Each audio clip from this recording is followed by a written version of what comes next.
Hello everyone. आज date है 28 दिसंबर 2020 और द हिंदू न्यूज़पेपर एनालिसिस में आपका स्वागत है। जो हमारी फर्स्ट न्यूज है वो कोविड 19 पेंडेमिक को लेकर के है। इंडिया के लिए काफ़ी गुड न्यूज़ है कि 6 महीने के बाद में हमारे जो डेली केसेस दर्ज हो रहे थे वो अब 19,000 से ज़्यादा नहीं है। इनमें रेगुलर कमी आ रही है और ये काफ़ी अच्छा पॉजिटिव पॉइंट है। नेक्स्ट न्यूज है वो संडे वाले दिन हमारे जो पीएम है वो मन की बात को संबोधित करते हैं। तो उससे रिलेटेड है, जब हमारे पीएम मन की बात को संबोधित कर रहे थे, जो फार्मर प्रोटेस्ट कर रहे हैं वो उस समय प्रोटेस्ट कर रहे थे अपने जो ऑयल कंटेनर है उनको बजा करके, अपने जो यूटेंसिल्स हैं उनको बजा करके, कि ताकि पीएम है वो भी उनके मन की बात को सुने। और वो चाहते हैं कि वो फार्मर्स बिल इम्प्लीमेंट किए जाए। पीएम तो चाहते हैं, लेकिन हम चाहते हैं कि वो फार्मर्स बिल को क्या किया जाए, अवॉइड किया जाए और हमारी बातों को माना जाए। हम चाहते हैं कि एमएसपी को एक रूल बनाकर कानून बनाया जाए और उसको लागू किया जाए। तो ये सब हमारी मन की बात है और इसको हमारे पीएम को इस बात को सुननी चाहिए। नेक्स्ट जो आर्टिकल है वो line of actual control. India और चाइना के बीच में लद्दाख वाले एरिया में कुछ प्रॉब्लम्स हैं और रेगुलर कुछ एरिया में क्लैश चलते जा रहे हैं। 2020 में ये क्लैश काफ़ी इंक्रीज हुई। जिन जिन जगह पर जो क्लैश चलते हैं, स्पीति, पेंगोंग, गालवान, पॉइंट 4, इन जगहों पर इंडिया और चाइना के बीच में परेशानियां हैं। लेकिन एक शू मेकर है, दिल्ली बेस्ड शू मेकर, उन्होंने इन पॉइंट्स को क्या कर दिया है, इन जगहों को एक ब्रांड बना दिया है। वैली में जहाँ पर प्रॉब्लम होती है, एलएसी हॉटस्पॉट को उनको बना दिया है एक ब्रांड। तो ये क्रिएटिव माइंड की निशानी है। नेक्स्ट जो हमारा आर्टिकल है वो एडिटोरियल पेज से है। देखो, इस एडिटोरियल में इम्पोर्टेंट एडिटोरियल है। ये बोला गया है कि 2020 वाला जो साल है वो अनईज, मतलब परेशानी भरी रहा, इतना सामान्य नहीं रहा। तो इस साल से हम क्या क्या नोट्स बना सकते हैं, कैसे कैसे इस साल में जो हमने सीखा है उसको हम कैसे यूज़ कर सकते हैं 2021 के लिए। तो सबसे पहले इस आर्टिकल में बोला गया है कि क्या क्या पेंडेमिक और क्या क्या इश्यूज रहे 2020 में। देखो, सबसे पहले जो परेशानी रही वो है पेंडेमिक, कोविड-19 पेंडेमिक, और जो चाइना की तरफ से पूरे वर्ल्ड में फैला और फिर इंडिया में भी फैला। इसकी वजह से हमारे बहुत सारे लोग परेशान हुए। हमारी जो हेल्थ इश्यूज हैं वो काफ़ी इंक्रीज हो गए। लोगों को, मतलब हमारे जो इकोनॉमी है वो काफ़ी टर्न अप हो गया, सिर्फ सिर्फ और सिर्फ हेल्थ सेक्टर की तरफ। दूसरा जो प्रॉब्लम हुई वो है हमारे इंटरनेशनल रिलेशन को लेकर के। इंडिया और चाइना के बीच में रेगुलर क्लैश चल रहा है लद्दाख वाले एरिया में। इसके अलावा ज़रूरी नहीं है कि लद्दाख वाले एरिया में, अरुणाचल प्रदेश वाले एरिया में रेगुलर परेशानी चल रही है बॉर्डर टेंशन को लेकर। उसके अलावा जो परेशानी चल रही है वो है कि इंडिया, जो चाइना है वो ब्रह्मपुत्र नदी के ऊपर बहुत सारे बांध बना रहा है। वो भी इंडिया और चाइना के बीच में काफ़ी बड़ा मुद्दा रहा। इसके अलावा और क्या परेशानी रही, इंडिया और नेपाल के जो रिलेशन है उनमें भी जो काला पानी एक टेरिटरी है उसको लेकर के एक डिस्प्यूट क्रिएट हुआ। तो इंडिया और नेपाल के रिश्तों में भी खटास आई।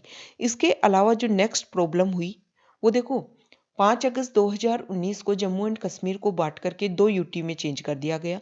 उसके बाद में वहाँ पर नक्सलाइट वायलेंस काफ़ी इंक्रीज हुआ और वहाँ की जो पार्टीज हैं उन्होंने ये बोला कि जो सेंट्रल गवर्नमेंट है वो ये चाहती है कि यहाँ की लोकल पार्टीज का प्रभाव बिल्कुल ख़त्म हो और सब कुछ सेंटर के अंडर आ जाए। तो ये वार जोन जो चल रहा है वो काफ़ी इंक्रीज हुआ।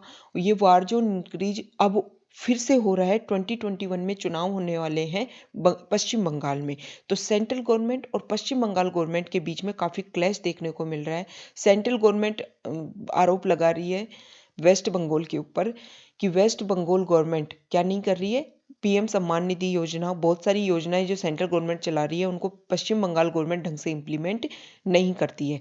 उधर पश्चिम बंगाल गवर्नमेंट आरोप लगा रही है कि हमारे यहाँ पर साइक्लोन अम्फान आया। इसके अलावा कोविड-19 के दौरान भी सेंट्रल गवर्नमेंट ने वेस्ट बंगाल का ढंग से साथ नहीं दिया। तो ये सेंट्रल गवर्नमेंट और स्टेट गवर्नमेंट के बीच में जो परेशानियां चल रही हैं ये भी काफ़ी इंक्रीज हो रही हैं। इसके अलावा जो हमारे लिए इंक्रीज हुई वो परेशानी है, हमारे बहुत सारे इंडेक्स पब्लिश होते हैं, उनमें हमारी जो रैंक है इंडिया की वो काफ़ी नीचे चली गई। जैसे ग्लोबल इकोनॉमिक फ्रीडम इंडेक्स, इसमें इंडिया की जो रैंक है वो पिछले साल के दौरान काफ़ी नीचे चली गई। नेक्स्ट है ह्यूमन डेवलपमेंट इंडेक्स, इसमें भी इंडिया की रैंक काफ़ी नीचे फिसल गई है। कुछ सोशल इश्यूज पे भी प्रॉब्लम चल रहा है। सोशल इश्यूज जैसे जैसे यूपी और एमपी, वहाँ पर रिलीजियस फ्रीडम बिल पास हुआ है। तो ये हमारे जो सोशल इश्यूज हैं कि रिलीजन के नाम पर आप सोसाइटी को जिस तरीके से बांट रहे हो, उससे भी काफ़ी स्ट्रेस इंक्रीज हुआ है। एक प्रॉब्लम हो रही है फार्मर प्रोटेस्ट को लेकर के, और काफ़ी लंबे समय से ये फार्मर प्रोटेस्ट चल रहा है। अब इस फार्मर प्रोटेस्ट को चलने की वजह से सुप्रीम कोर्ट में ने भी इसमें इंटरवेंट किया है और बोला है कि कमेटी बनाई जाए सेंट्रल गवर्नमेंट की तरफ, ताकि ये लोग जो प्रोटेस्ट कर रहे हैं उनके अधिकार प्रोटेक्ट हो सके, उनके अधिकार जो हैं, राइट जो हैं, उनको प्रिजर्व प्रोटेक्ट किया जा सके। तो ये तो हुई है 2020 में हमारे यहाँ पर परेशानी। अब क्या क्या चैलेंजेज हैं वो तो पेंडेमिक और हमने कारण बताए, अब उनसे क्या क्या चैलेंजेज इंक्रीज हुए हैं। देखो, सबसे बड़ी जो चैलेंज इंक्रीज हुई है वो कोविड-19 की वजह से हुआ है। कोविड-19 की वजह से सब जगह लॉकडाउन लग गया। लॉकडाउन की वजह से ना तो हमारे यहाँ पे कुछ चीज़ों का प्रोडक्शन हो पाया, अब प्रोडक्शन नहीं हो पाया तो लोगों को जॉब से निकाल दिया गया। तो सबसे बड़ी परेशानी हमारे इंडिया के लिए जो क्रिएट हुई है वो है अनएम्प्लॉयमेंट। उसको कारगर साबित करना, उसके लिए काम करना सेंट्रल गवर्नमेंट के लिए बड़ी परेशानी है। तो ये चैलेंजेज है कि किस तरीके से हम इस कोविड-19 के दौरान जो परेशानी हुई है उससे हम कैसे निकल पाएंगे। नेक्स्ट जो हमारी चैलेंजेज है हमारे इंडिया के लिए वो है इकोनॉमिक रिसेशन। देखो, हमारे यहाँ पर जीडीपी जो है वो रेगुलर गिरती जा रही है, हमारा जो इकोनॉमी है वो रिसेशन की तरफ जा रहा है, और हमारा जो इंडिया है वो इम्पोर्ट पर ज़्यादा और एक्सपोर्ट पर कम वो हो रहा है, मतलब हम एक्सपोर्ट कम कर पा रहे हैं। तो हमारी इंडिया जो इकोनॉमी रिसेशन में जा रही है उसको बाहर निकालने के लिए हमें एक्सपोर्ट ज़्यादा से ज़्यादा करना पड़ेगा। नेक्स्ट जो आर्टिकल है, मतलब जो हमारे चैलेंजेज आए हैं वो देखो बॉर्डर सिक्योरिटीज़ को लेकर के हैं। बॉर्डर सिक्योरिटी हमें अच्छे से काम करना पड़ेगा, हमारे जो इंटरनेशनल रिलेशन है उनको काफ़ी अच्छे से सही करना पड़ेगा, क्योंकि इसकी वजह से हमारा जो जिस मनी का और जिस टाइम का हम किसी और अच्छे काम के लिए यूज़ कर सकते थे, उस मनी और टाइम को हम डिस्प्यूट डिस्प्यूट जो प्रॉब्लम्स क्रिएट हो रही हैं उनको सोल्व करने में लगा रहे हैं। नेक्स्ट जो हमारा आर्टिकल है वो देखो सेंटर स्टेट रिलेशन के बीच में, सेंटर स्टेट रिलेशन के बीच में काफ़ी प्रॉब्लम हो रही है। तो सेंटर स्टेट रिलेशन के बीच में हम कैसे, इस चैलेंजेस क्या हैं, कैसे सुधार सकते हैं। देखो, सेंटर के पास में कुछ पावर है, स्टेट के बीच में कुछ पावर है, तो सेंट्रल गवर्नमेंट को ये दिमाग में रख के छोड़ देना चाहिए कि सब जगह सिर्फ और सिर्फ उसी की सरकार हो, एक वन वन पार्टी बन जाए सिर्फ और सिर्फ इंडिया में, और जो भी रूल जो भी लॉ वो पास करवाना चाहें वो पास करवा सकते हैं। तो ये गलत है। जब आपका कंपिटिटर ही नहीं होगा तो आप अच्छे से काम ही नहीं कर पाओगे। तो ये जो सेंट्रल गवर्नमेंट की जो सोच है उसको उससे बाहर आना चाहिए, और एक रिलेशन के साथ में, एक कोऑपरेशन के साथ में अन्य जो स्टेट गवर्नमेंट है उनके साथ में काम करना चाहिए। ये हमारे यहाँ पर प्रॉब्लम है, इनको हमें चैलेंजेज हैं इंडिया के लिए 2021 में, इन चीज़ को हमें सोल्व करना है। अब ये कैसे कर सकते हैं हम? हमें जो हमारा कॉन्फिडेंस है उसको रिस्टोर करना होगा। कैसे? देखो, इंडिया और नेपाल के बीच में पहले रिलेशन बहुत अच्छे थे। तो जो नेपाल है उनके बीच में जब वहाँ का कॉन्स्टिट्यूशन जब बन रहा था, तो नेपाल को ये लगा, जब वहाँ पे मधेसी कम्युनिटी जब वहाँ पे प्रोटेस्ट कर रही थी और इंडिया ने जब इसमें इंटरफेयर किया था, तो वहाँ के जो कॉन्स्टिट्यूशन मेकर थे उनको ये लगा कि मधेसी कम्युनिटी के थ्रू इंडिया यहाँ पर अपना लॉ और ऑर्डर को पास करवाना चाहता है। तो हमें कॉन्फिडेंस मेंटेन करना होगा, और उस कॉन्फिडेंस के थ्रू ही हम हमारे जो रिलेशंस हैं उनको काफ़ी इंक्रीज कर पाएंगे। ये काम हम कर सकते हैं चाइना के साथ में, नेपाल के साथ में।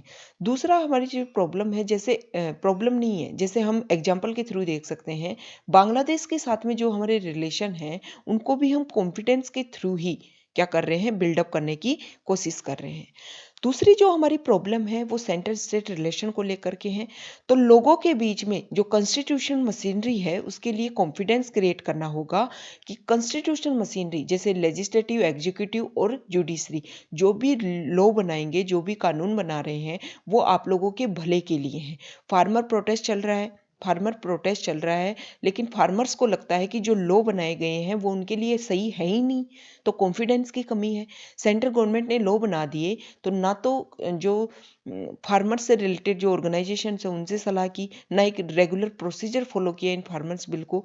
तो जो फार्मर्स के मन में एक प्रॉब्लम्स है वो रेगुलर क्रिएट हो रही है, तो सेंट्रल गवर्नमेंट को करना पड़ेगा कि वो कॉन्फिडेंस क्रिएट करे कुछ भी लॉ बनाने से पहले, ताकि बाद में उनको उन लॉ में अमेंड नहीं करना पड़े। और जो सेंट्रल स्टेट रिलेशन जैसे वेस्ट बंगाल जो चुनाव जीतने के लिए जो प्रक्रिया चल रही है, तो ये नहीं होना चाहिए। जो हमारे यहाँ जनता है, पीपल है, उनको ये विश्वास होना चाहिए कि जो भी चुनाव हो रहे हैं वो हमारे इंडिया के भले के लिए हो रहे हैं, लोगों के भले के लिए हो रहे हैं, ना कि लोगों के मन में ये ख्याल जाना चाहिए कि सिर्फ और सिर्फ चुनाव जीतने के लिए कार्यक्रम किया जा रहा है, ताकि लोगों का जो डेमोक्रेसी पे जो विश्वास है वो दूर नहीं होना चाहिए। अगर ऐसा होता है तो हमारी डेमोक्रेसी के लिए सही चीज नहीं होगी।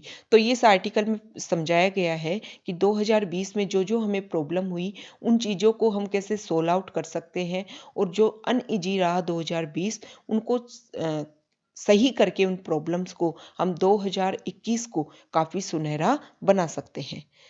नेक्स्ट जो हमारा आर्टिकल है वो देखो एडिटोरियल पेज से ही है। एडिटोरियल पेज पे एक पिक्चर आई है, तो इस पिक्चर को हमें देखना है कि ये पिक्चर किससे रिलेटेड है। देखो इसको देख के आपके समझ में आ गया होगा, इधर यूपी है, इधर एमपी है।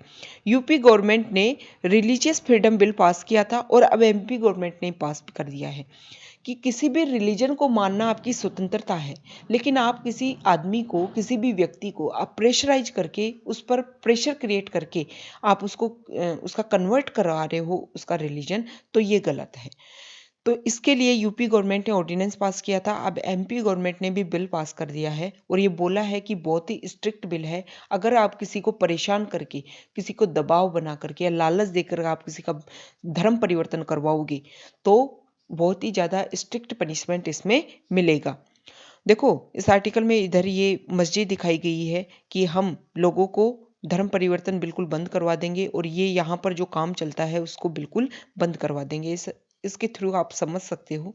और देखो सबके अलग अलग विचार होते हैं, इस पिक्चर को देखकर आप क्या समझते हो ये अलग बात है।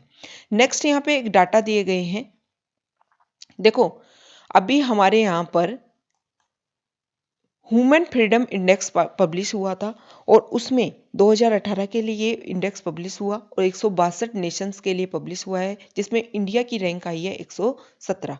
तो 2017 की तुलना में इंडिया 17 रैंक पीछे हो गया है, मतलब इंडिया की रैंक काफ़ी नीचे गिर गई है। तो इससे क्या पता चलता है कि इंडिया में जो फ्रीडम है, जैसे freedom to trade, freedom of religion, freedom to associate, assemble and to form और ज्वाइन पॉलिटिकल कमर्शियल ऑर्गेनाइजेशन, अगर ओवरऑल कंपेयर्ड करें तो इंडिया में फ्रीडम है वो काफ़ी नीचे गिर गई है। अब कंपैरिजन कर लेते हैं इंडिया के अन्य देशों के साथ में। इंडिया की रैंक आई 111, चाइना की 129, श्रीलंका की अच्छी रैंक है 94, वह मतलब वहाँ पे काफ़ी फ्रीडम है। पाकिस्तान की 140, रशिया की 115 और यूएस की 17, ब्राज़ील 18, साउथ अफ्रीका 68। देखो ये जो इम्पोर्टेंट नेशंस और इंडिया के जो पड़ोसी नेशंस हैं उनके जब भी कोई इंडेक्स आता है तो हमें उनकी रैंक ध्यान होनी चाहिए, क्योंकि पूछ लेते हैं कि इंडिया की रैंक उसके पड़ोसी देशों से, जैसे यूपीएससी में आपको 3-4 स्टेटमेंट दे देंगे ह्यूमन फ्रीडम इंडेक्स को लेकर के कि इंडिया की रैंक इस बार इतनी थी, पिछली बार की तुलना में 17% गिरी है, 17 रैंक नीचे गिर गई है। लेकिन इंडिया की जो रैंक है वो अपने पड़ोसी देशों से काफ़ी अच्छी है। तो देखो इंडिया की रैंक सबसे अच्छी नहीं है, वैसे पड़ोसी देशों में श्रीलंका भी आता है, तो श्रीलंका से तो अच्छी नहीं है, लेकिन पाकिस्तान, चाइना इनसे अगर हम कंपेयर करें तो इनसे अच्छी है। तो ये पड़ोसी देशों से, और यूएस की देखो 17 है, जो हमारे डेवलप्ड कंट्रीज हैं उनकी भी हमें रैंक ध्यान होनी चाहिए ताकि हम कंपैरिजन कर पाए। नेक्स्ट जो हमारा आर्टिकल है देखो वो वेस्टर्न से लेकर के है। देखो अभी कर्नाटका में एक वेस्टर्न कंपनी है, उसमें 12 दिसंबर को प्रोटेस्ट हो गया। वहाँ के जो एम्प्लॉयज़ हैं उन्होंने प्रोटेस्ट कर दिया कि हमें जितनी सैलरीज के ऊपर रखा गया था 21,000 रुपए सैलरीज के ऊपर उनको रखा गया था और वो बोल रहे हैं कि हमें 13,000 रुपए ही पे किए जा रहे हैं। इसके अलावा जो एक्स्ट्रा काम करवाया जा रहा है उसके लिए भी कोई पे नहीं किया गया है।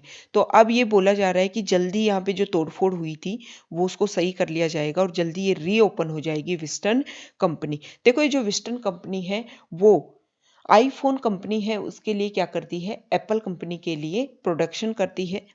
आईफोन क्या करती है कि खुद का टाइम और मनी ज़्यादा रिसर्च में इन्वेस्ट करती है, लेकिन जब वो अपनी कोई फिजिकल चीज़ कोई बनवाती है तो वो अदर कंपनी से इसका सहारा लेती है। अब ये अदर कंपनीज क्या करती हैं कि ये भी सिर्फ उसका प्रोडक्शन का काम करती हैं, लेकिन यहाँ पर जो एम्प्लॉय जो होते हैं वो क्या होते हैं, यहाँ के परमानेंट नहीं होते, वो भी किसी कॉन्ट्रैक्ट कंपनी को देती हैं और वहाँ से लेती हैं एम्प्लॉयज़। आईफोन एंड कॉन्ट्रैक्ट देती है वेस्टर्न कंपनी और इसके अलावा और भी 9 अदर कंपनीज हैं आईफोन की जो उसके लिए मैन्युफैक्चरिंग करती हैं और वेस्टर्न कंपनीज भी किसी और कंपनी को कॉन्ट्रैक्ट देती है और अपने यहाँ पर एम्प्लॉय प्रोवाइड करवाती हैं। तो यहाँ के जो एम्प्लॉयज़ थे उनके बीच में एक परेशानी ये भी थी कि हमें पता ही नहीं है कि हम आईफोन के लिए काम कर रहे हैं या वेस्टर्न के लिए काम कर रहे हैं। तो देखो, एक तो सेंट्रल गवर्नमेंट और स्टेट गवर्नमेंट ने इसके लिए बोला है कि जो भी प्रॉब्लम्स थी एम्प्लॉयज़ को लेकर के, उनकी पेमेंट को लेकर के, वो सब सोल्व आउट की जा रही हैं। वेस्टर्न कंपनीज से रेगुलर प्रोसेस, मतलब बातचीत का जो प्रोसेस है उसको रेगुलर किया जा रहा है ताकि ये जो मैन्युफैक्चरिंग कंपनी है इसको दोबारा से स्टार्ट किया जा सके। देखो, कोरोना पेंडेमिक के दौरान वर्ल्ड की जो भी बेस्ट कंपनीज थी वो अपना चाइना का अल्टरनेट ढूंढ रही थी और ये इंडिया एक बहुत अच्छा अल्टरनेट हो सकता है। इसके लिए हमारी जो सेंट्रल गवर्नमेंट है वो काफ़ी काम कर रही है। तो सेंट्रल गवर्नमेंट और स्टेट गवर्नमेंट काफ़ी अच्छे से चाहती हैं कि ये जो प्रॉब्लम है वो काफ़ी अच्छे से जल्दी से क्या हो जाए, क्लियर हो जाए, ताकि जो इन्वेस्टर हैं वो यहाँ पर, हमारे जो विदेशी इन्वेस्टर हैं वो इंडिया में इन्वेस्ट करने से हिचकिचाए ना। उनको ये लगे कि यहाँ पर जो भी प्रॉब्लम्स होती है इंडिया में वो जल्दी से जल्दी सोल्व आउट हो जाती है। नेक्स्ट न्यूज है वो तेलंगाना को लेकर के है। देखो, तेलंगाना गवर्नमेंट ने पहले क्या किया कि जो वहाँ के किसान हैं उनको बोला कि आप रेगुलेटेड फार्मिंग, मतलब गवर्नमेंट ने बोला कि आप ये उगाएं। तो अब जो तेलंगाना गवर्नमेंट है उसने इस रेगुलेटिंग फार्मिंग को वापस ले लिया है। पहले यहाँ पर मक्का उगाई जाती थी। तेलंगाना ने बोला कि लोगों की चाहत है, बहुत ज़्यादा डिमांड है चावल की और पल्सेज की, मतलब दालों की, तो आप ये वाली फार्मिंग करो। तो इसके लिए मतलब किसानों को बोला गया, लेकिन अब तेलंगाना ने इस चीज़ को वापस ले लिया है और बोला है कि जो किसानों को पसंद है, जो वो चाहें वो उगा सकते हैं। नेक्स्ट जो न्यूज़ है वो देखो, इनर लाइन परमिट जो है वो काफ़ी न्यूज में है। मेघालय में भी इसके लिए प्रोटेस्ट चल रहा है। मेघालय भी चाहता है कि सेंट्रल गवर्नमेंट इम्पोज करे हमारे यहाँ पर इनर लाइन परमिट। अब इनर लाइन परमिट होता क्या है तो ये हमें पता होना चाहिए। जब हमारे यहाँ पर ब्रिटिश एरा था, ब्रिटिश एरा के दौरान ही British Bengal eastern frontier regulation 1873 बना था। उसके तहत नॉर्थ ईस्ट वाला जो एरिया है वहाँ पर एक ऑफिशियल डॉक्यूमेंट के थ्रू ही आप वहाँ पर प्रवेश कर सकते हो और एक लिमिटेड पीरियड के तहत ही वहाँ रह सकते हो। इससे क्या होगा कि इलीगल जो माइग्रेंट है उसकी जो परेशानी है वो कम होगी और वहाँ का एक जो प्रोसीजर है, वहाँ का जो एक कल्चर है वो प्रिजर्व हो सकेगा। तो मणिपुर में बोला गया है कि मणिपुर में जो इनर लाइन परमिट जो लगाया गया है वो सेंटर की एक बिगेस्ट गिफ्ट है मणिपुर को। और ऐसा ही इनर लाइन परमिट के लिए प्रोटेस्ट चल रहा है मेघालय में कि सेम एक डॉक्यूमेंट दिया जाए जब भी कोई बाहरी बंदा यहाँ पर प्रवेश करे। तो ये आज का हमारा डिस्कशन था। आज हमने इनर लाइन परमिट, इसके अलावा हमने एक एडिटोरियल डिस्कस किया जो हम 2021 में 2020 से सीख करके 2021 को कैसा एक सुनहरा भविष्य हमें दे सकते हैं। और जो हमारा फ्रीडम इंडेक्स आया है उसमें हमने इंडिया की रैंक को डिस्कस किया। तो ये आज का हमारा डिस्कशन था। Okay, thank you.